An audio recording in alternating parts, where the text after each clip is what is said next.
শ্রাবণের একটি কবিতা, রবি ঠাকুরের লেখা, বর্ষার দিনে। এমনও দিনে তারে বলা যায়, এমনও ঘন ঘোর ও বরিশায়, এমনও মেঘ সরে, বাদল ঝড়ো ঝরে, তপন হিন্ন ঘন তমসায়। এমনও দিনে তারে বলা যায়, সে কথা শুনিবে না কেহ আর, নিভৃত নির্জন চারিধার, দুজনে মুখোমুখি, গভীর ও দুঃখে দুঃখী, আকাশে জল ঝরে অনিবার, জগতে কেহ যেন নাহি আর।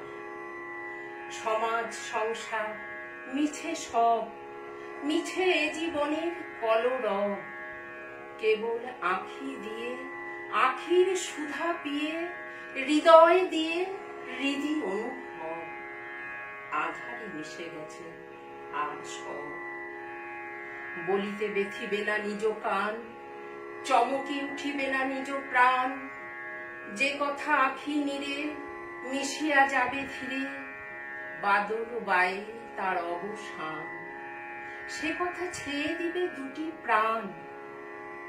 তাহাতে এ জগতে ক্ষতিকার, নামাতে পারি যদি মনোভার।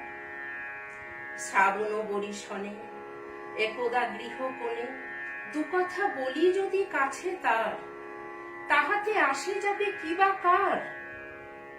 আছে তো তারপরে 12 মাস, উঠিবে কত কথা কত হাস, আসিবে কত লোক কত না দুঃখ শোক, এ কথা কোনখানে পাবে নাশ। জগৎ চলে যাবে 12 মাস। ব্যাকুল বেগে আজি বহে বায়, বিজুলি থেকে থেকে চমকায়, যে কথা এ জীবনে রহিয়া গেল মনে, সে কথা আজই যেন বলা যায়। এমনও ঘন ঘোর